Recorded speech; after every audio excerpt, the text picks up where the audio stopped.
on, guys? Daniel here, doing an unboxing of a Franchi Affinity 3. Picked this up from a local gun store here, Williams. If you guys are local to the Michigan area, they're a big old gun store, so they got all kinds of guns. Picked this up. It's going to be my new waterfowl gun, and I'll unbox it. So when you get it, it comes in the cardboard box like this, packed a little nicer, and you open it up. This is how this part looks, you know, the receiver and whatnot. You open this up, you have another box. This is your barrel. And your fore end is in here. So putting this together, real simple, no tools needed for assembly or disassembly. This slides together like so. This slides over like this. Pull this charging handle and bolt carrier group back together. And then you will need your nut here. Just like other shotguns, they just screw on the end here.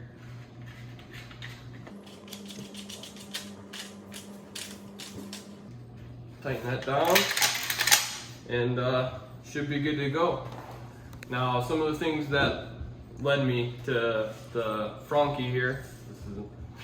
I wanted a gun that shoots 3-inch shells, semi-automatic, inertia, that was under $1,000. Now, this gun at my local gun store was $720, I think it was what it was. So it came in well under the $1,000 mark I was looking at. Saves you some room for case or shells, whatever you want. That's what I liked about it. Shoots good, fits me nice. It's synthetic. I think it's 6.9 pounds, and it's got a fiber optic front sight here. So the 2020 and up models have oversized charging handle here, oversized button, and beveled loading port here for easier loading. All nice features. I like the weight of the gun. I like how it feels. It fits me good. I'm 5'10", and it feels really nice when I shoulder it, and points really naturally for me. So I like that. Franchi is made in the same factory as Benelli. This gun actually says Benelli USA on the side. All right, guys, we're out here. We're gonna shoot some clays with it now, get our first impressions of this gun. And a couple things I wanted to talk about first is this bolt here on the Benellis, the Franchis, and the Stogers, because they're all inertia driven and use this rotating bolt. If you say you're in the blind and you're trying to load it slow, see, that's not all the way forward. The bolt isn't rotated all the way, and when you point this and you pull the trigger, you'll get a click but no bang. That's because the firing pin isn't forward enough to hit the primer on the shotgun shell. So you need to let it go all the way forward. See how it rotates there? I don't know. You can kind of see it rotating. So if you go slow, it's not gonna go forward all the way. If you let it go all the way, that's one thing to check for also. On these fore ends, you want to make sure that they're clipped in all the way, because if you shoot it and it's not clipped into these latches on the side, you'll break this fore end and you'll have to get a new one. That's just a couple things to look for. We're going to shoot this now and get our impressions of it.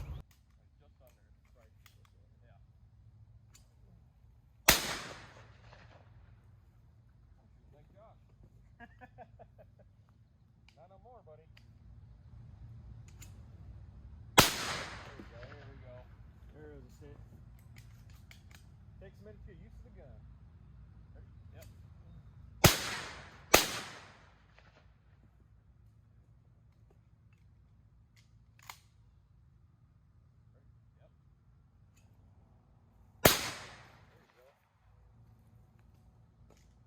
All right, you ready for a teal? Low and slow. Yeah.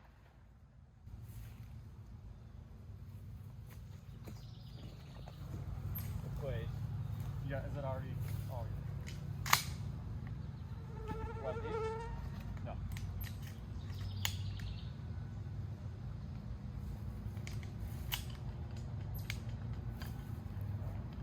Yep.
All right, guys, back in from shooting now. Gun ran great, cycled all of the shells that we put in it. Really nice shooter. It's inertia, so it's not too bad on your shoulder. Overall, it's really nice. I like how it points, and I like how light it is. I forgot to mention earlier, the gun comes with 3 chokes, an improved cylinder, a modified, and a full choke. I believe the modified and the improved cylinder you can run steel shot through. You can always check that on the side of your chokes, I should say, if they're okay to use steel or not. But yeah, overall, gun ran great.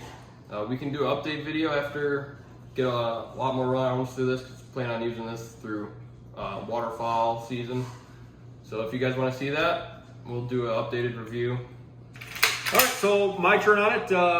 I got to shoot it as well. I actually absolutely love this gun. I shoot the Stoker M3000. The one thing that Dan was explaining outside was the the bolt. That's the one thing. My only downfall, this rotating bolt. Other than that, the guns, they shoot amazing. Benelli did a great job with these. This gun, I mean, it's just that simple little thing. Last season during Crow, it wasn't so bad, but during waterfowl, I had many times where in the blind, you're shooting the breeze with the guys, and you bump your gun a little bit, you move your gun, and just that little bit of motion here is, you'll notice if you have one of these and you've had that issue, it's probably what happened. It's the bolt, or you'll see the little black line will be right here. You want it up here, the extractor. You want it all the way at the top. So when you close your gun, you want to make sure that's all the way up. So that right there caused a lot of chaos for me last year.